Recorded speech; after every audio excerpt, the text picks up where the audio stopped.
So without further ado, Nick Selby. Hi everyone. Hope you still clap once I'm finished.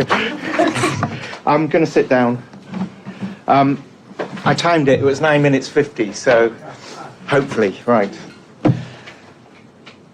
A tiny poem in Creeley's 1969 collection, Pieces, reads in its entirety, cup, bowl, saucer, full. Here, words and things, poem and surrounding world open into and nest within each other. On a tiny scale, this poem figures how reading Creeley's poetry provides a model for better reading the world we inhabit, a means of exploring how a poem's nature, as words on a page or a screen, is intimately bound to external nature, as, in this example, the clay from which such domestic objects are made, or the food that they hold. So today, what I want to talk about a little is the sequence Numbers, which is also from that collection, Pieces.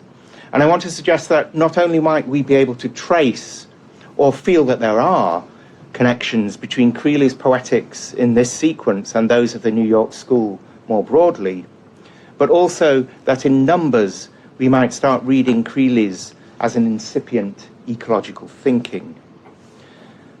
Today then I'm going to sketch out some initial thoughts about this sequence, thoughts that will eventually be part of a chapter on Pieces for the book on Creeley that I'm currently writing for Palgrave. With the title Creeley Poem World, on the limits of ecological thinking, this book argues, and I think counterintuitively, that over its course, Creeley's work develops an ecological consciousness, and that through close readings of his poetry, we might therefore explore the extent and limits of what prominent ecological thinker Timothy Morton has called the ecological thought. Patently, Creeley was not an eco-poet. However, his work, I think, continually touches on the entanglement of poem and world, and of the vibrant connectedness of the internal and external environments it encounters. So with this at the forefront of its close readings of Creeley's poetry, my book sees him as a limit case for ecological thinking, and it asks what the consequences are of reading his work as fundamentally environmental in its concerns.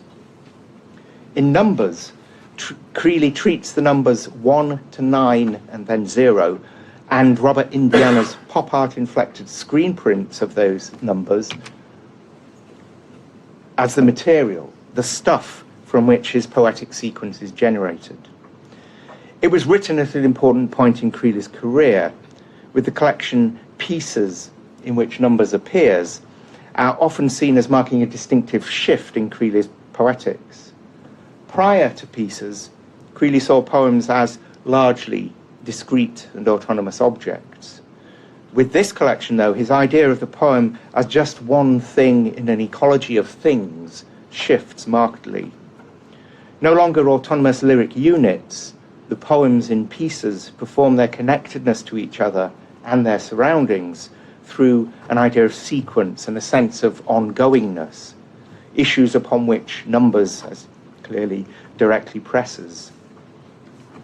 What I'm arguing then is that Numbers, and Pieces more widely, enacts the sort of vibrant poetic economy, and that's a quote, that is, in Jane Bennett's words, a quote from Jane Bennett, resonant with, quote, an ecological sensibility.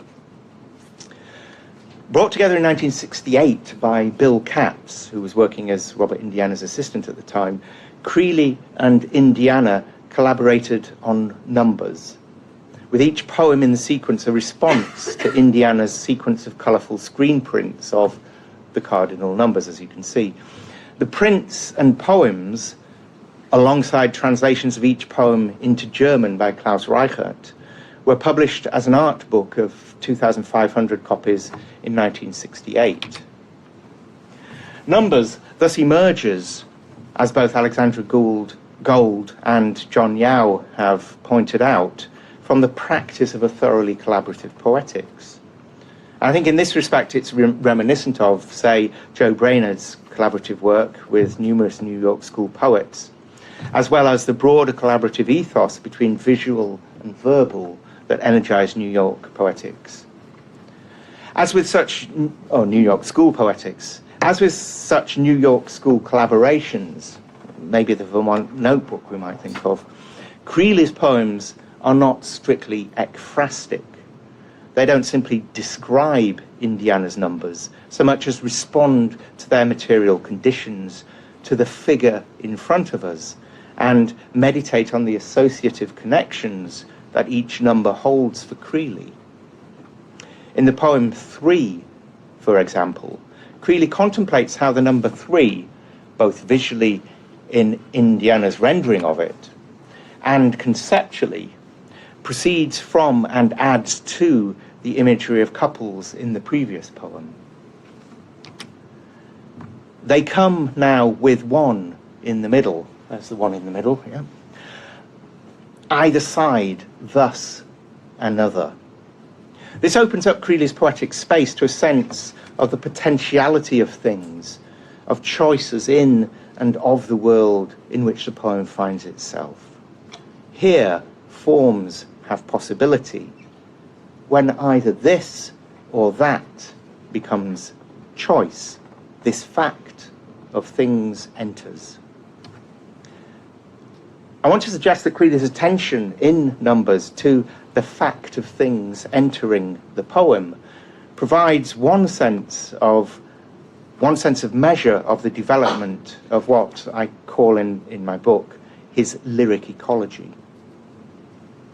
Throughout numbers, Creeley's attention to number, to sequence and connectedness has a double effect. Firstly, the sequence breaks open the very idea of number as an organizing condition of a sense of individual and thus, however troubled, lyric subjectivity, selfhood and subjectivity. As Yao points out, these poems, quote, invite us to consider the role numbers have in one's life. They expose, that is, a key condition of late 60s American subjectivity, namely how senses of self seem to be shaped increasingly by cultures of counting and accountability, Vietnam body bags, for example. So, in the sequence's opening poem, we see Creeley pushing further at the troubled sense of lyric subjectivity explored so extensively in his earlier work.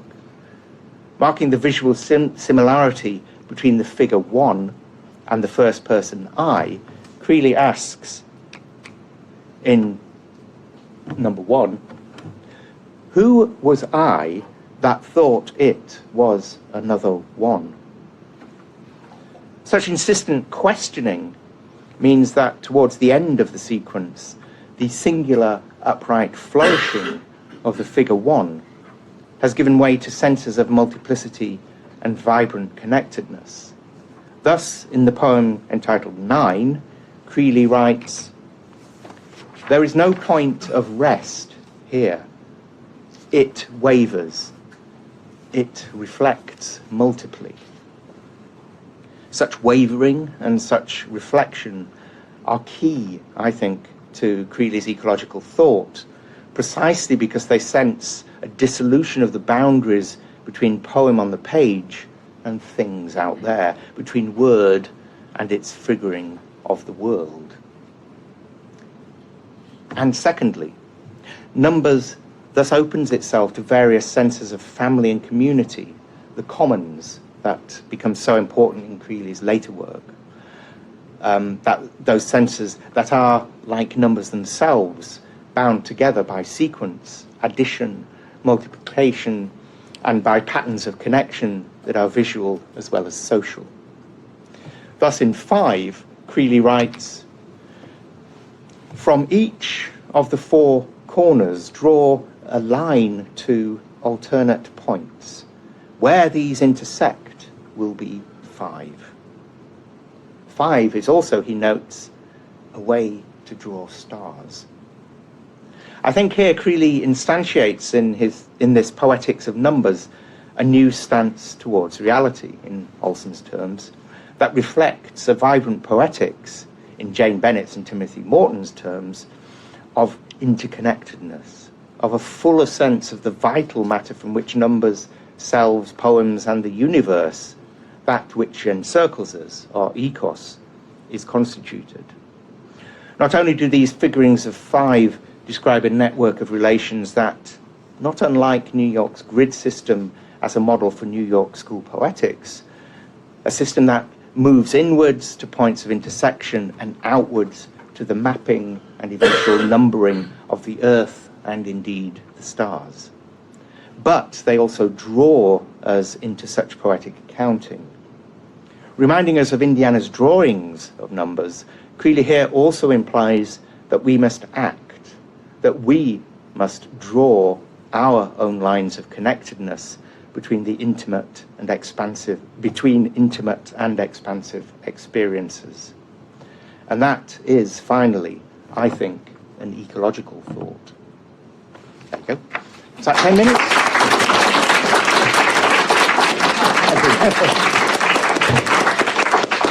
Bang on. Thank you. There you go. We'll take questions at the end, so if you have a question for Nick, please write it down or secrete it and then unveil it. Email it to me. Email it to Nick or whoever you wish. Better if you email it to Nick. So, Martyna, can I ask you to join us? Thank you.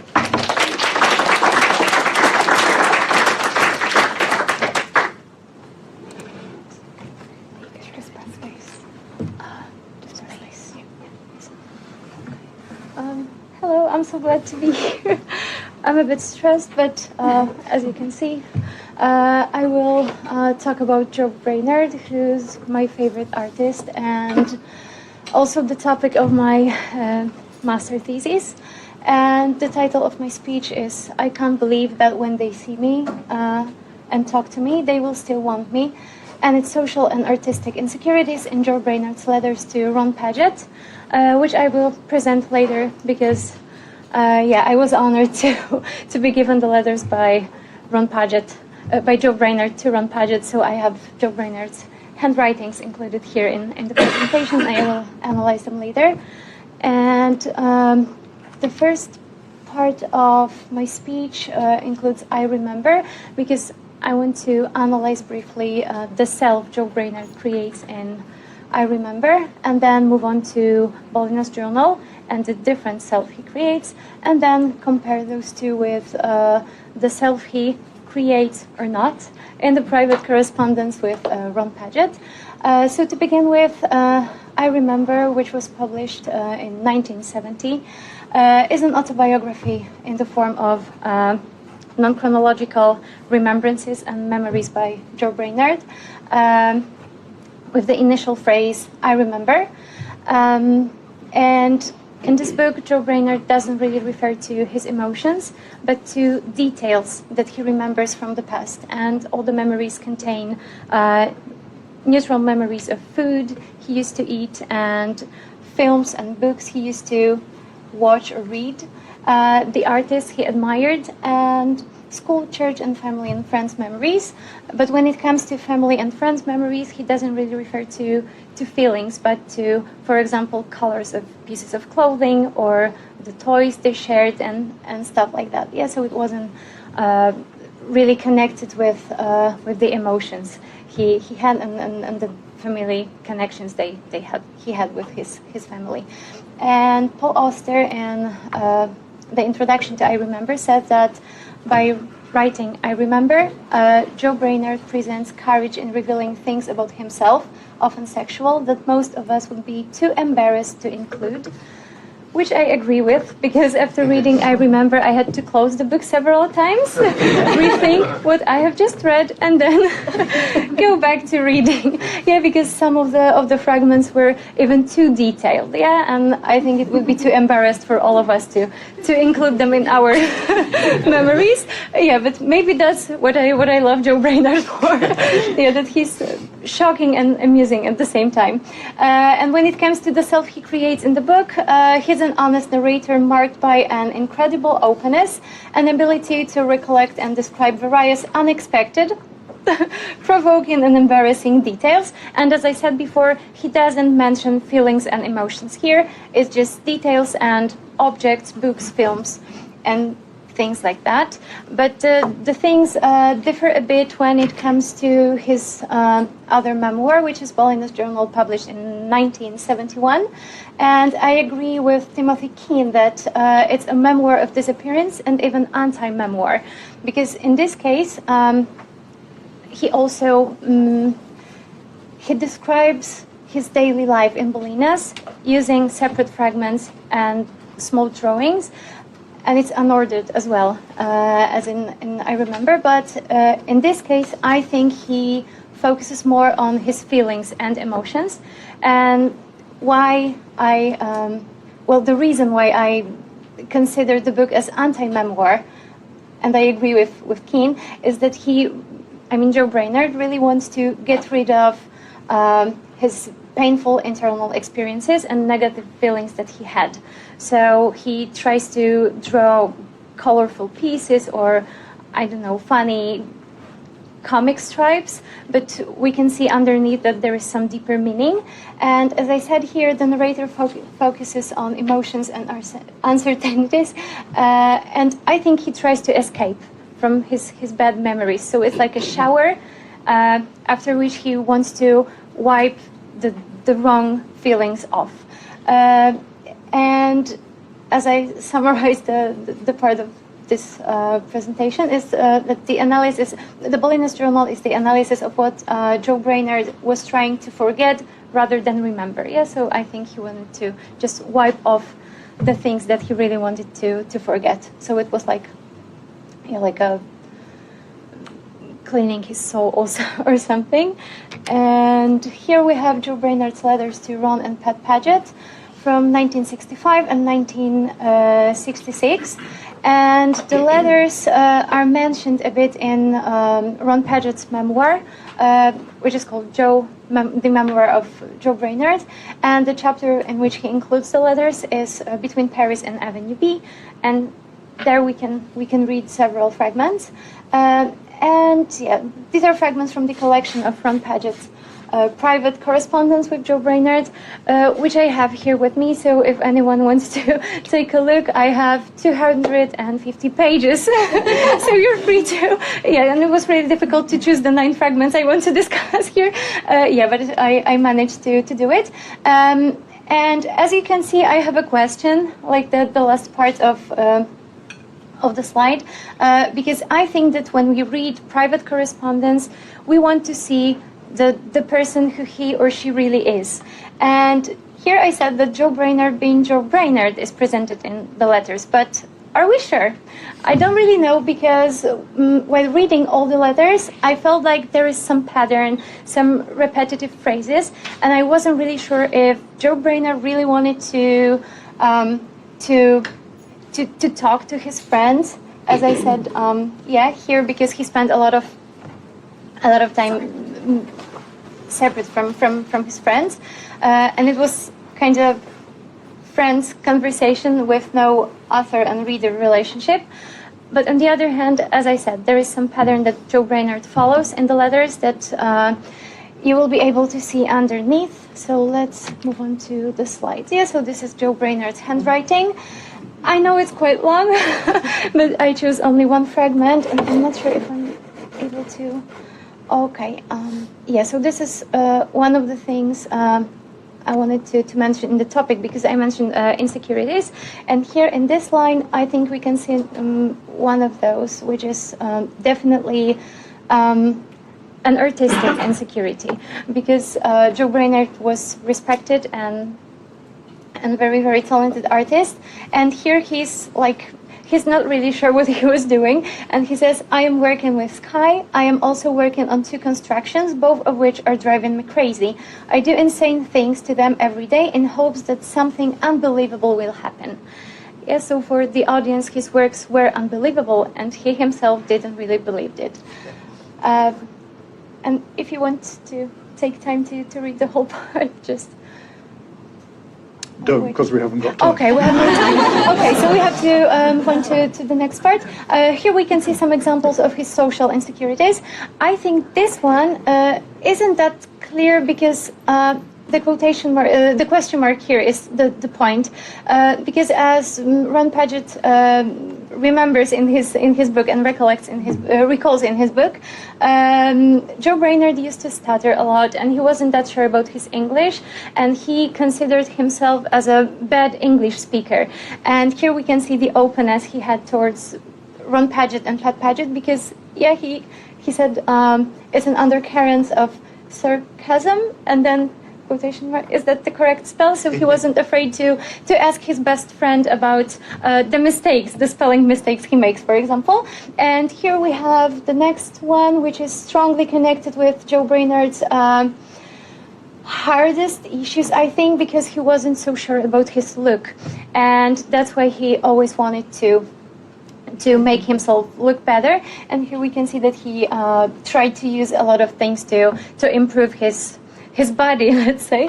And he says, I'm taking pills to get normal. Yeah, so that's what he thought, that maybe he was, I don't know, weird or something. Trophyte, vitamin B and vitamin B12, what they do is to make you hungry. So I eat a lot and then you gain weight. Yeah, because he considered himself as too thin. So here we can see definitely social insecurity or even self-insecurity, because it's kind of visible. Here we have, I think here in this slide we can see Joe Brainerd's insecurities and sense of humor at the same time, because he says, I die laughing every time I read it. It was about his short story. His short story. I die laughing every time I read it, and it is a good thing that I do because nobody else thinks it is funny. And this phrase, he uses this phrase a lot in the letters, because when he writes something when he wrote something or drew something, he was always like, oh, I'm not sure if it's good, so Ron, Pat, please judge me or give me your feedback. And the last,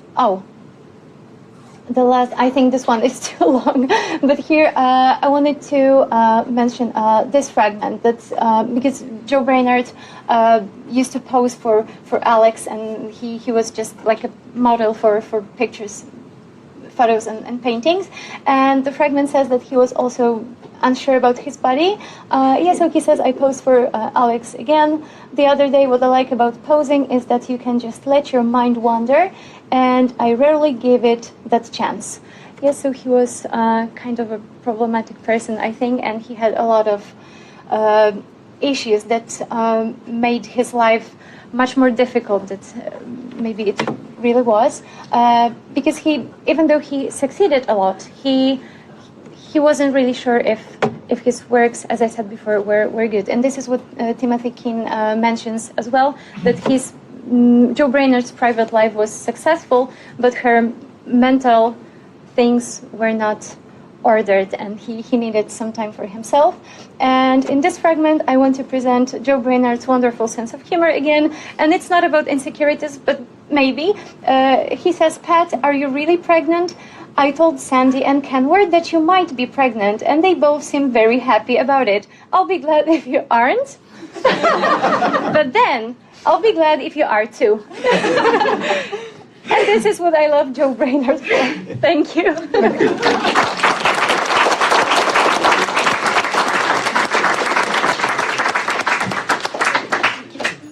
Very nice. And so next, Heleina. How do I switch? You just like press space to switch sides. Okay. Yeah. All forward and back. That's the first slide. Yeah. Okay. Thank you. So yes, my talk is called In Forgotten Letters, and it's based around this theme of open reading, which Brona actually suggested to me. And to me, that phrase kind of calls to mind the capacity that Ashby's poetry has to accommodate lots of different interpretations and readings without one needing to kind of supersede the others.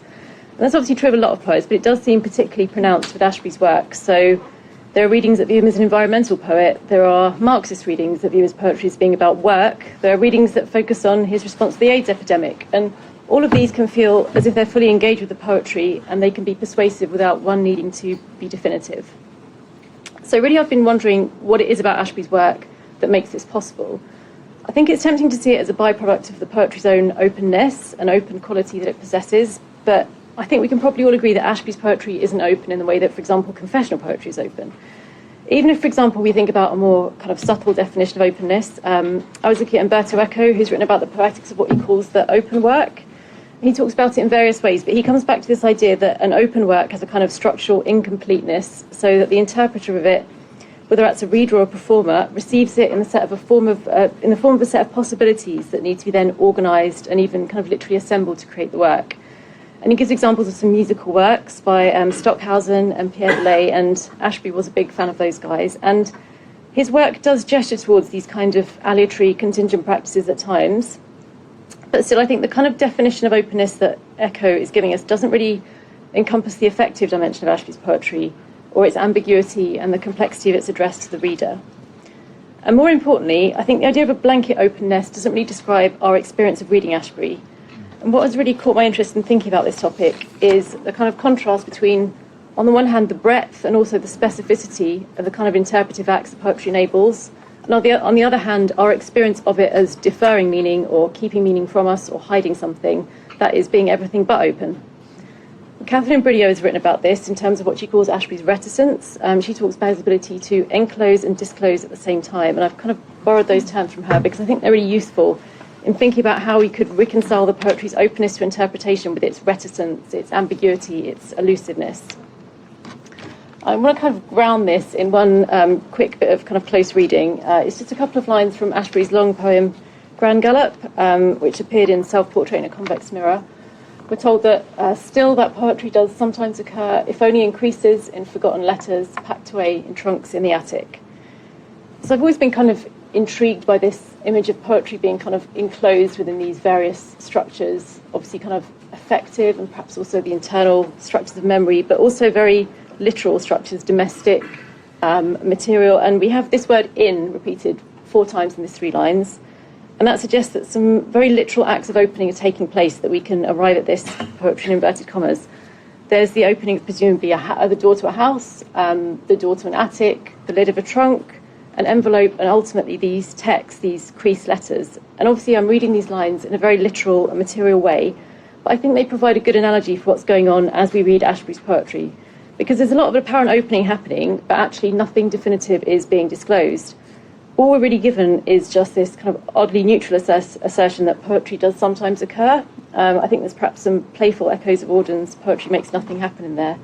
But whatever we're looking for, whatever we feel like we've been promised, seems to kind of disperse and disappear and slip away at the last minute into these texts, these forgotten letters.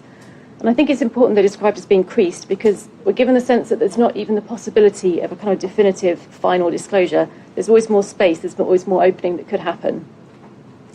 In fact, I'll even say that any kind of evocative power that this word poetry has in these lines is a result of it being envisaged as enclosed and somehow inaccessible in these various ways, of us having to follow this complex process of opening to kind of find or situate it. And what we're left with, in lieu of this definitive opening, is just the spaces and the objects that poetry is called into being. So a house, an attic, an envelope, a letter. Ashbery acknowledged his tendency to do this. There's this quote from the Norton lectures where he's giving a Q&A to some students, and Richard Howard ends up telling him, they wanted the key to your poetry, but you presented them with a new set of locks. So what's being suggested by Richard Howard's comment, and also in the lines we just looked at, is not a semantic transparency, a straightforward openness. Instead, it's imagined as a very spatial act of kind of disclosure, a process for opening that results in the creation or discovery of new sites and objects where meaning might potentially be found. So I thought about potential comparisons for this kind of play between openness and enclosure. One might be Mallarmé. Ashbery had read Mallarmé and translated some of his work. And I was thinking particularly of Mallarmé's Eventell poems, written on fans that the reader can open and close. And as they do so, they compress and expand the language of the poem, and they create new relationships within it. Craig Dworkin has called this a mobile play of revelation and concealment, which seems to me to describe kind of what's going on as we read Ashbery.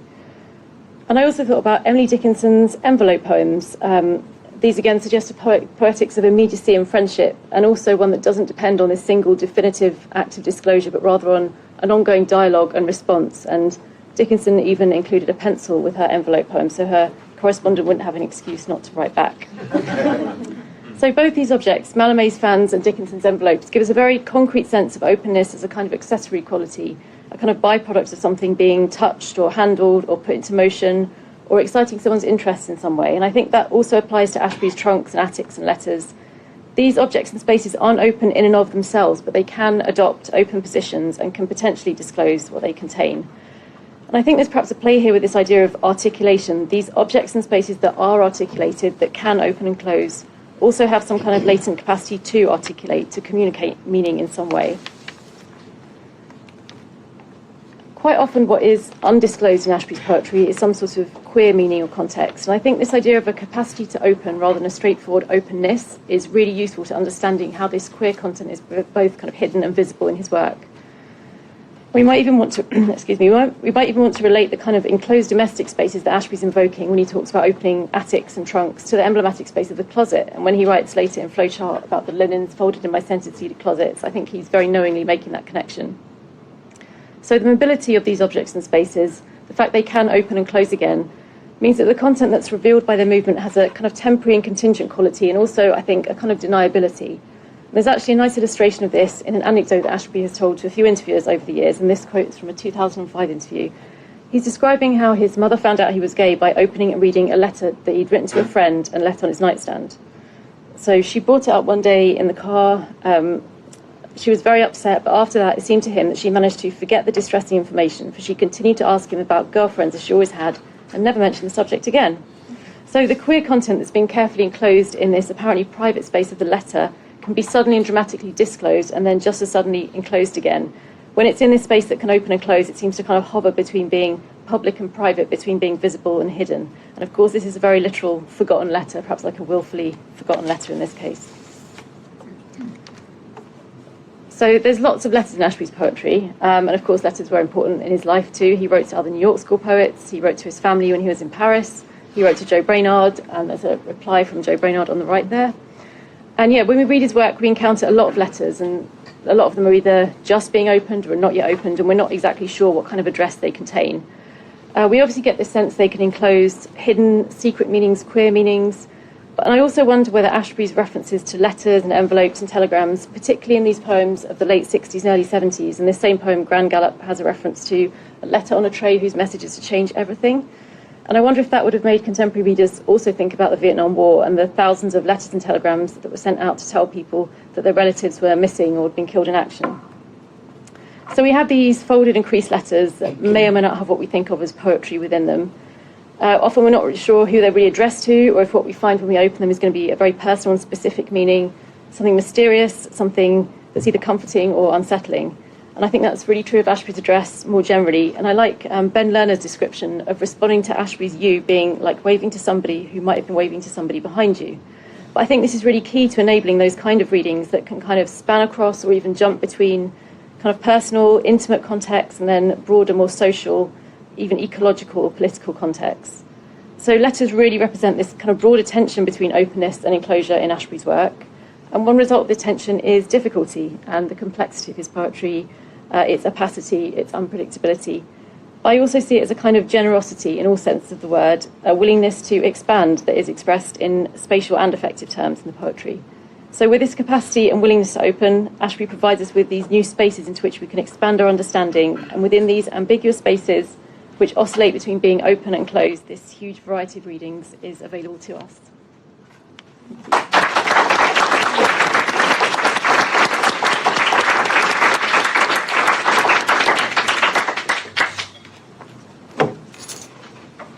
Sonia.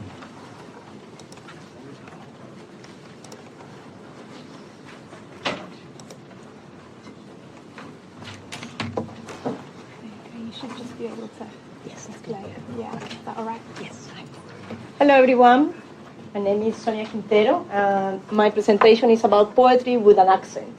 And I would like to start actually with a poem.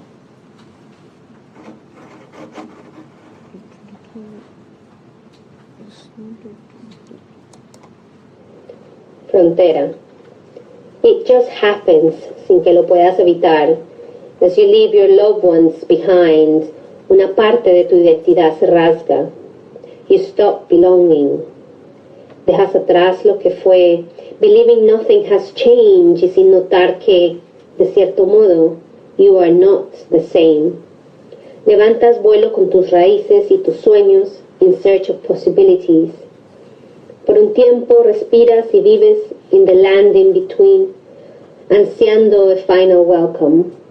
En esta tierra de nadie, construyes visiones temporales anchored in a future que brilla a lo lejos like a mirage. You continue pursuing that permission to exist, creando realidades liminales as you breathe. Cada día sientes that you're getting closer to home, sin darte cuenta que estás estancado en la frontera. It's just a matter of time until you notice el jardín que has plantado, porque la estadía va para largo. And uncertainty goes well with childhood memories. Respiras hondo, sin poder aceptar that for a while, este será tu hogar. This poem was written for members of New Home Poetry Group that I founded 7 years ago. So we write the poems together in Spanish and in English. So I arrived to London 15 years ago. When I living in Colombia, that is my country, I published 7 poetry books. I was writing several articles in magazine and newspaper. But when I came here, I didn't speak any word in English. Only hello and excuse me. That's all. It was helpful. But you can imagine how frustrating it was in the beginning, because writing was my way to express my feeling, my thoughts, my opinions, my theories. And suddenly I was like, oh, I cannot express all these things.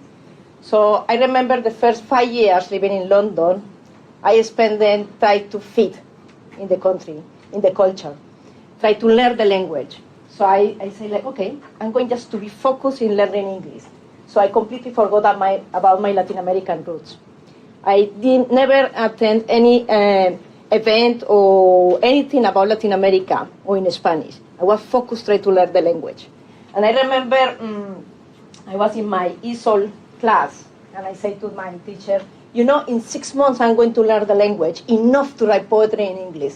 And she would look at me and say, okay, okay. So I was quite naive, I know. But she said something interesting. She said, you can learn enough vocabulary, probably, but to learn the culture is going to take you all your life. And that's true. It's still true. So after 5 years, really tried really hard to learn the language, and I was not writing poetry in Spanish, not writing in English, because I was in that kind of limbo, you know, like I don't know English enough, and I have forgotten somehow my Spanish roots. So I was in that moment, I was thinking, no, I need to back to my writing in any language, doesn't matter, even if it's a good English or no English and Spanish, whatever, but I need to come back to my poetry. So I started to knock different doors, looking for the right group that actually allowed me to feel that I belong there, and I didn't find that. So I think, okay, so there is nothing that I can feel like I belong to, so what I'm going to do now? So what I did was start my own group. So I went to my local library, it's in Stratford, East London, and I knocked the door and I say, I want to have a poetry group. So they say, okay, what do you need?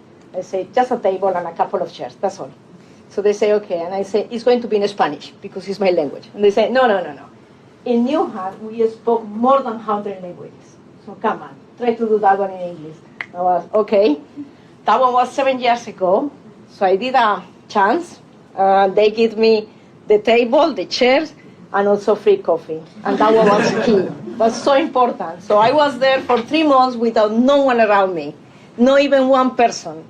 But the people from the library really helped me, and they will start to promote the group and help me with the marketing and all this kind of stuff that I didn't know at all. So then the people start to come from different countries. People from Afghanistan, Bangladesh, people from El Salvador, Bolivia, different countries. After 3 months, we have 25 people coming every single week to the group. It was 7 years ago, and it's still stronger and stronger and stronger. In these 7 years, we have been publishing our books, people that never write before, and also publish in different languages, because many of us have language barriers, so we still keep writing our poems, like the one that you just listening.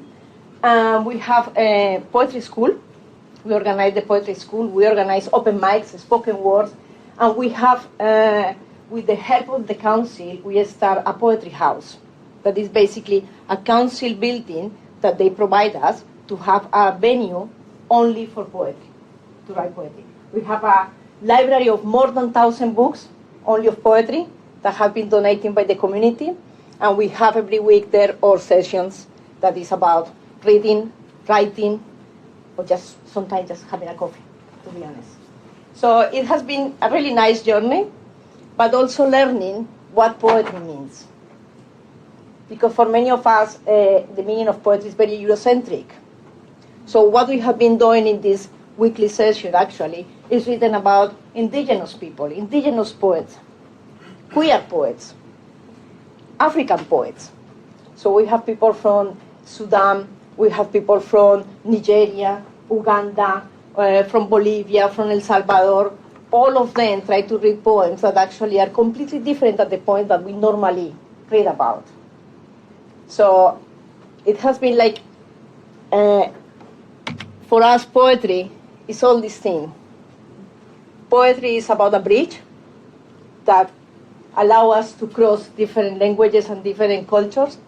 If you can imagine 25 people, completely different people, from different backgrounds, different education levels, different languages, different everything, sexual orientation, everything, but we come together only just to write and just to enjoy poetry. It has been a bridge. It has been also a new language. So sometimes we don't understand what the other one is reading about, but we enjoy because we allow people to write in their own languages as well as me. It has been also a very way to decolonize a little bit what is poetry.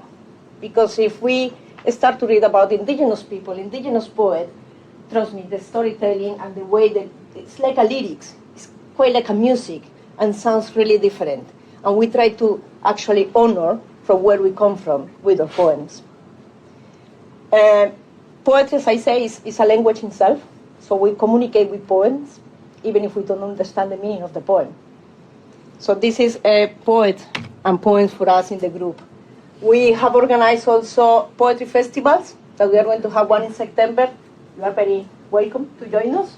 So we try to have people from different spectrums of life coming together to join us. What is most important for me is that during the weekly sessions, we try to break the rules in a good way, in the best way, about poetry. Whatever we think is poetry, we try to do something different, something that is coming from our heart. And when I say that we are writing with an accent, I'm not telling only about a different language, but it's also the accent of the heart. That I think is the most important one. Thank you.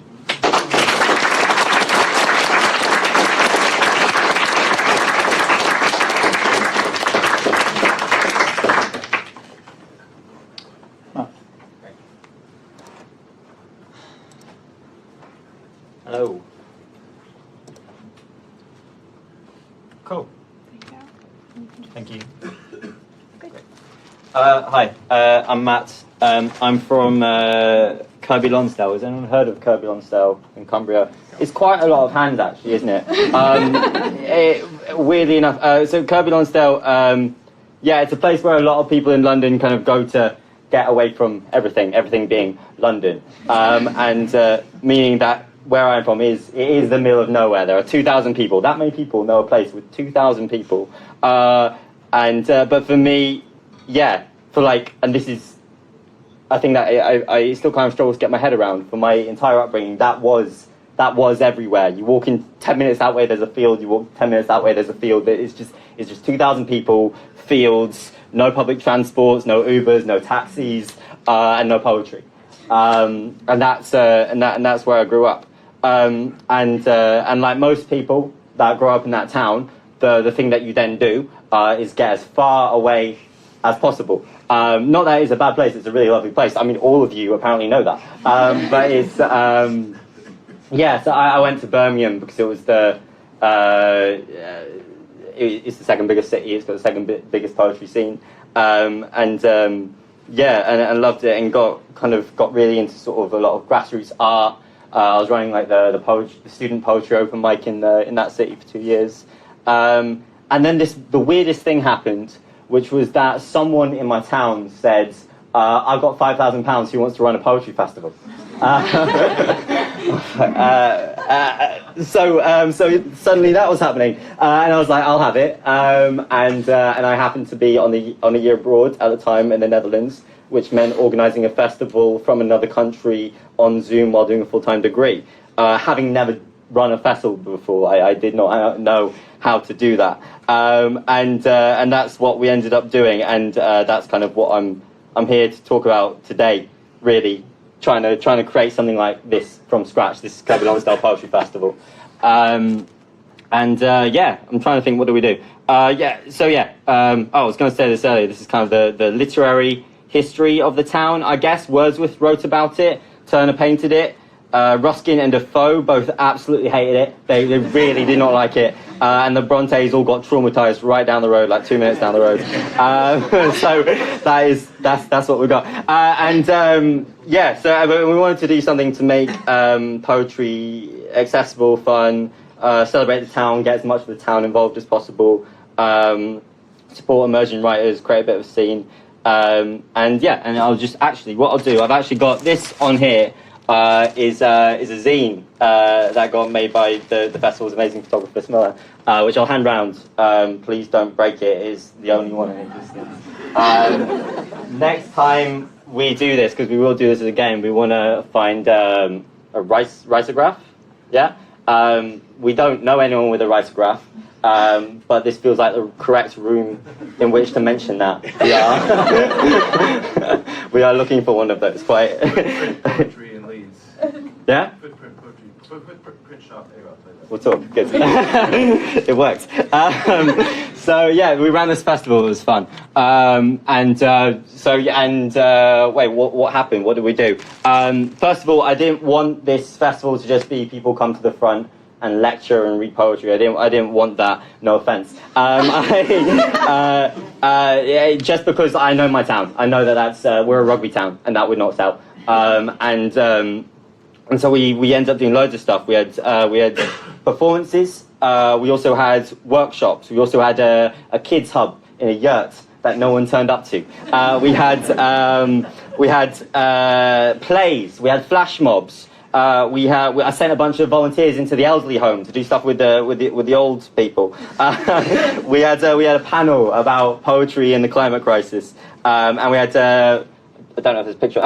Typewriter busking. You've probably come across this, right? Like someone's sitting there with a typewriter, and then someone comes up to them and says, "I want a poem about this," and they say, "Okay," and they write it. So this is my town. This is kind of people going around it. It was beautiful. We had the events in 11 venues around the town. I don't know why I did that. This is the open mic.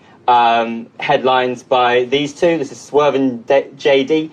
They're a rapper and DJ from Barrow, and they do, which is where they have like all the nuclear submarines and that kind of thing. And they do like hip hop about walking in the fells. Like it's actually wonderful. I went into my schools, like the school in my town in the months leading up to the festival to promote, and showed them these videos, and all the kids got so hyped about seeing like rap about where they're from. It was incredible. They came and they headlined at that. These kind of open micers. Most of these people had never been to a literary event before. Workshops, more workshops. Right. Okay. So our headline events were all in this church. We actually got a really good lineup. I was really surprised. We did this all on mates rates and volunteers and a shoestring really. But we got people. I'll kind of say some names. So we had Luke Kennard, who had just won the Forward Prize for Best Collection. See, I knew it would be a difficult sell because some of you will. I think a lot of you will know. He wrote this book. Each poem was responding to one of Shakespeare's sonnets. right? But then I was like, how do I sell Shakespeare and Kirby Lonsdale? What I did is I got a local actor to dress up as Shakespeare, and then I made them battle. So Luke did his ones. So it's like the greatest poet of our time, according to the Forward Prize, and the greatest writer in history. And they kind of competed, and then the audience decided who won. So Luke Kennard is actually the best writer in history. Just a little update for you all. And Kim Moore, who is from Cumbria and was at the time shortlisted for the Forward Prize, and then obviously won. Jasmine Gardosi, who's doing amazing things with combining beatbox with poetry. Savannah Brown, who got a lot of people my age into poetry and is a Londoner, and is the reason why a lot of us got into it. Slam champions like Elliot Wallace-Check, Erin Bollins, Hannah Hodgson, who's kind of the other young poet in my county, who's got a life-limiting illness and is kind of like a disability rights activist. And the whole time, this is kind of August 2022, but was still isolating when most of us were roaming the hills. I don't know. But she came in on a live stream, which was pretty incredible. These are plays that we had. This is a series of plays about Keats. Poems.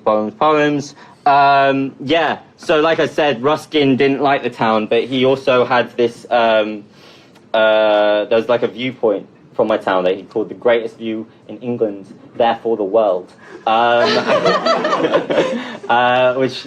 town has got 2 tourist attractions. There's a bridge that was built by the devil, and there is and there's Ruskin's View, which is actually now inaccessible. It's being undercut by the river. It's kind of all exacerbated by climate change. It's no longer accessible. So my town is half as good as it was. And so they're now raising quite a lot of money to save that. And it turned out that a few years before, the BBC had commissioned me and 3 other poets to write about Ruskin's View. So we had an event to try and raise some money for that.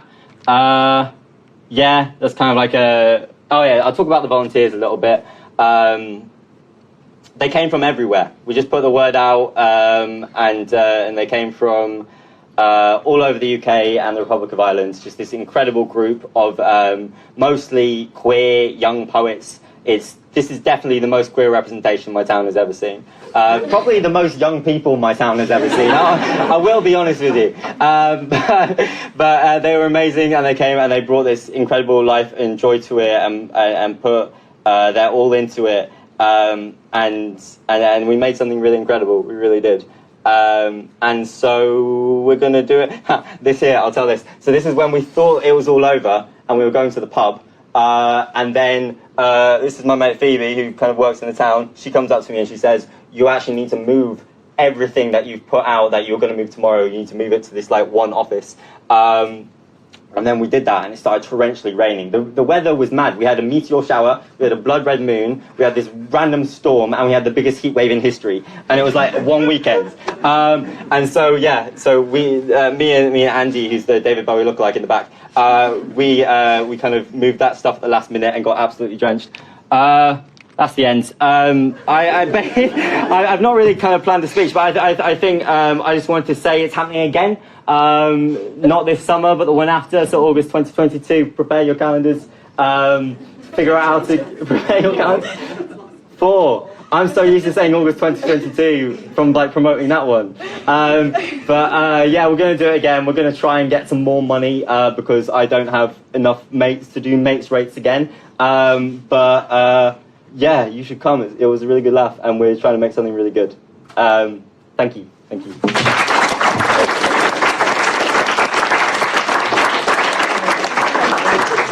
Okay, hello everyone. I'm very glad we've got a show and tell to follow all the excitement we've got so far. Thank you for having us here today. I'm Caroline Harris, and as well as being a PhD student with Royal Holloway and part of the Poetics Research Centre, I run a small birds press. And Briony Hughes here is editor at Osmosis Press. So we are here today. We're going to begin by talking a little bit about how some of our experiences and approaches in small press publishing link into some of the approaches of the New York School or schools, and then we're going to talk through some specific examples, and that's when you'll get some things handed round. So first of all, the title.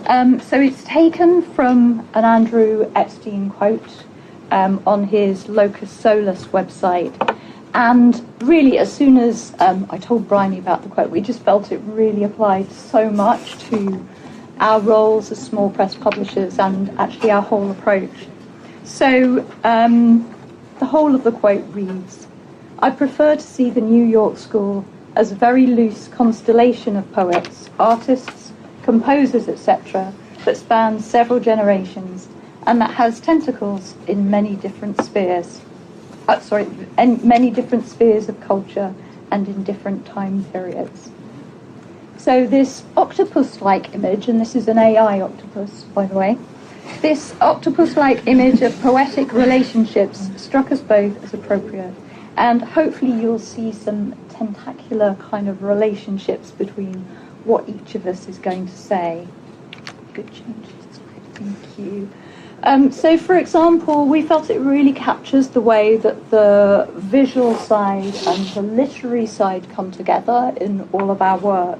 So this, in fact, shows 4 books published by Tiber Press in 1960 that were collaborations between New York School poets and artists of the time. So for both Small Birds Press and Osmosis Press, this kind of linkage of the text, textuality, texture, textiles, with the visual aspects, really thinking through materiality is really at the core of what we're doing.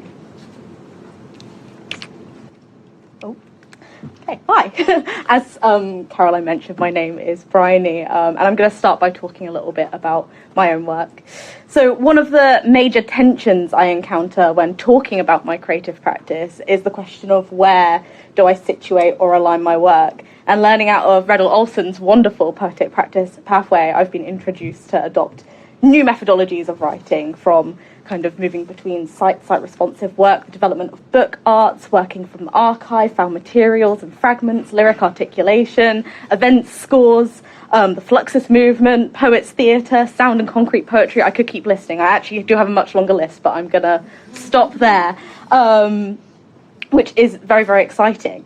And I think that Alice Notley, when interviewed by Jennifer Dick, articulated this feeling well when she said, if I were to say what I most feel a part of, it's not the New York School, but it's the generation of women poets my age who cut across all the ways that American poetry is written.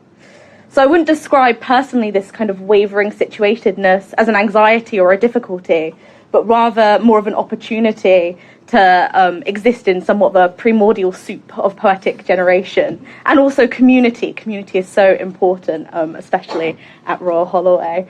And I think it's important to both acknowledge and hold a critical appreciation for the borders between, say, New York School writing and projective poetics, but also feel kind of empowered to complicate these parameters and to find moments of porosity. Maggie Nelson describes this cutting across as using the metaphor of water, and she says there's been a great deal of fluidity and affinity, personally, textually, and critically, between women writing in the New York School vein and women associated with language writing. And I'm really interested in this kind of gendered fluidity, not just because, for those of you who know my work, I love a good water analogy, but in relation to a return to the Epstein quote that Caroline introduced, borrowed for the title of this paper. Tentacular octopus bodies, they can kind of radically alter in shape, they fit through small gaps, they're very kind of liquid, but they're also radically whole, and I think that's really important. So one of the things that I've come across recently researching around women in visual poetry, for example, is the relative lack of historically lack of representation in anthologies. And this is something that Amanda Earle sought to try and redress with this book, Judith, Women Making Visual Poetry. So Earl writes, over the years, I've been told numerous times by male publishers, editors, and visual poets that few women make visual poetry. And judging from visual poetry anthologies published in the 21st century, this appeared to be true. Earl goes on to then note the kind of cognitive dissonance that she feels when comparing that with her actual experience of the amount of work out there by women visual poets, whether it's on Etsy or Instagram or other kinds of platforms. And I recently wrote an article for the online journal of craft and art and modernism and feminism called Decorating Dissidents, kind of drawing attention to some of the networks of women visual artists, women visual poets that I've kind of come into contact with, because I do feel, we're kind of making some of our own platforms here. The small press publishing, there's a growing network of people interconnecting with each other. And I wanted also to bring that into a different kind of space by putting it not on a kind of a traditional poetry platform, but bringing it into a different kind of journal. So, as I was saying, we've been making our own kind of networks and collaborations, and in some ways being our own audiences as well. Okay, so right. Fabulous. So, as mentioned before, we're going to do a little bit of a show and tell, because I feel like that's the perfect way to end the day. But I just want to mention that I suppose I choose to work within and create spaces that are kind of interdisciplinary for community and collaborative generation, and where kind of porosity or complicated parameters become centred rather than on the margins. So first up, my first kind of intervention, if I could call it that, into the UK publishing landscape, yeah, absolutely, was the Crested Tick Collective, which was a group of, the numbers kind of changed, but approximately 8 poets who were women and non-binary poets who came out of the Poetic Practice Pathway at Royal Holloway. We were really, really interested in kind of promoting each other. We were our own audiences, but we also wanted to get each other's work out into the world. So we were working with artist books, and we were also kind of hosting spaces for readings. But during the pandemic, that shifted slightly. Obviously, we were all under lockdown, and we ended up developing Rewilding, which was our first printed anthology. And the reason why I raised this, it was a really exciting opportunity for me to kind of expand what I would expect to be in the space of an anthology. So when we were asking for the call for submissions, we weren't just asking for kind of pieces of written poetry, but we were looking for ephemera, documentation of performance, of sculpture, of book arts, you name it, it's kind of in there. From that experience, I then developed Osmosis Press, which I've got some books to pass around as well. So Caroline has, just as a little plug, Caroline's latest pamphlet is going to be launched from Osmosis in the next few weeks. So you will get a sneak peek of that. But Osmosis sets out to make space for kind of the in-between, so work that cuts across multiple methodologies and traditions, but also functions as a community space. We're kind of growing, and it's a lovely community to be a part of. The other aspect of my kind of work within books is my own creative practice. So as mentioned when I was introduced, thank you, I'm doing my PhD currently at Royal Holloway, and as part of that, the work that I'm producing is a series of book arts and performance objects, and I've got a couple with me today, and these kind of push the boundaries, I hope, of what a book can be. So the first one that I'm going to pass along is a very kind of quite long, hand-marbled, thermo-printed scroll. This is called Weather Dialogue. I've actually printed a 60-foot-long one as well, but I didn't bring that along today because I thought that would be quite intense. Am I okay to pass that in that direction? Are we okay to just sort of... Yeah, no, absolutely. It's a book, so I'm very happy for you to handle it in the same way that you would handle a book. That's completely okay. If it rips, it rips. Dog ear. And then the other piece that I've got to hand around is Mudlarks, and this was one of the first pieces that I made as part of the PhD. And this is a series of 8 kind of debossed poems on pieces of paper that I made using recycled materials and water from the Thames. The text itself comes from language and objects that I mudlarked from the Thames as well. So I will pass that around. Once again, you're welcome to hold them up to the light. It's sometimes quite difficult to see the type on the page. Oh, thank you. Sorry, didn't go through all the slides. There we go. So slightly differently to Briony's background, I come from a background in actual trade publishing. So I've been used to putting text and images together in books, but in a slightly different context. So kind of doing books about ice cream and craft and that kind of thing. But being involved in the whole conceptualization of how image, visuals, graphics, text all work together to kind of put across what you're trying to say. And so for me, I was kind of bringing that into poetry as well. I've also done some research into small press publishing kind of more generally and into post-digital publishing. And I just wanted to read a quote from a chapter I did in Contemporary Publishing and the Culture of Books, published by Routledge. For emerging post-digital publishers, there is no print versus digital. No either or. The two are companions and interconnected. The new entrants publish and share ideas, stories and images across multiple platforms, from beautifully designed hardback print books to personalised titles, e-books, magazines, video, web, merchandise, podcasts, events and social media. In this setting, a book becomes one option among many, chosen when it's the most appropriate form. And I think, you know, we're really thinking about what is the most appropriate form for everything we do, whether it's a hand-marbled scroll, or whether it's a work in textiles, or whether it's a pamphlet. So I noticed as well that there's quite a trend for kind of lots of people coming into small press publishing from other routes. So whether it's like Verve Poetry Press starting out as a festival, or you have Lunar Editions coming from a podcast, and you have, for example, J.D. House's Poemable Barrier coming from a multimedia website.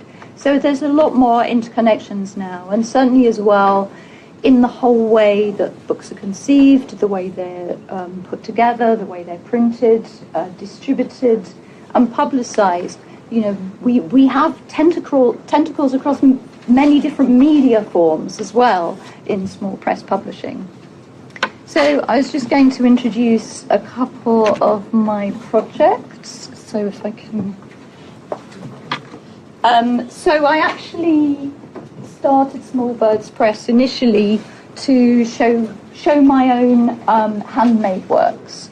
So everything on the site is, though it's kind of partly inkjet printed, it's like all limited edition and it's all handmade. And this work, Clootie ribbons, which refers to the Gaelic tradition of hanging wishing ribbons in trees.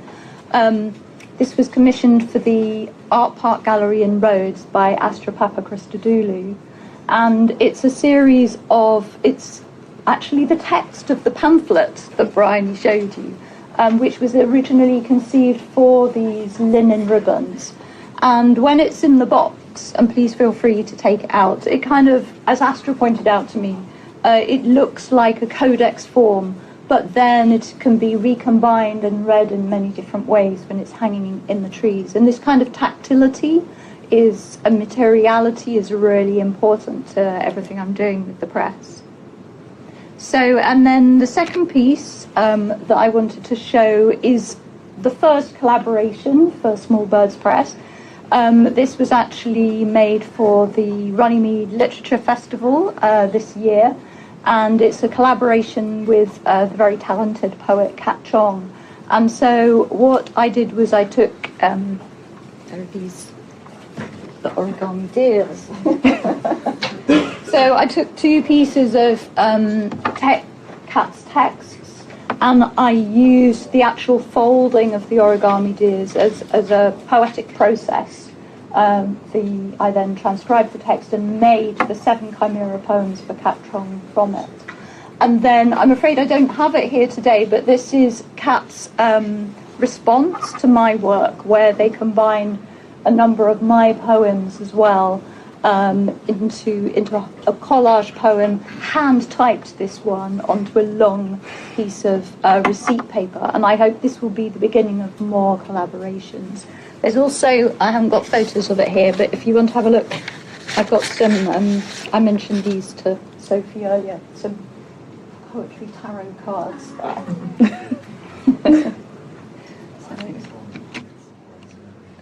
Yes. Fantastic. So, as Caroline and myself were kind of preparing for this panel, we have also been working on a joint exhibition with Astropapa Christodoulou, who was mentioned earlier by Caroline. So I feel like this is a nice opportunity, seeing as you're all a willing audience, to just let you know that this will be starting on Tuesday this week at the Winning Gallery, which is just outside of Hampton Court Palace. And there are flyers lurking outside. But it's been really lovely speaking to you, and if you have any questions at some point, yeah, please do ask them. Thank you.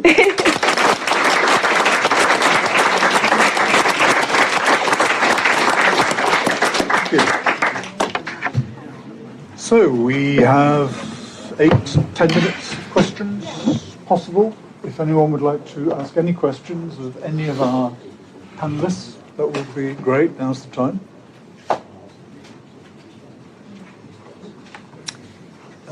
If not, can I immediately abuse my chairman's privileges and ask one myself?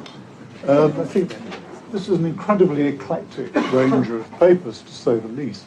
And I know lots of things now that I didn't know before, like Kirby Lonsdale is the next New York, or so that's all good. But it struck me that one thing that's going on all around is that in the way that Frank O'Hara says now canonically acceptable, women abstract expressionist painters have been in the Whitechapel Gallery over the last 6 months. Joe Mitchell is coming to Tate Britain, which is fantastic. Helen Frankenthaler exhibited. So you have a widening of attention which rebalances some prejudice and imbalances to have those artists enter a mainstream just at the moment where maybe the mainstream doesn't exist or is about to not exist as it dissolves, evaporates, or whatever mainstreams do, becomes tributaries, disappears in rivers under rivers.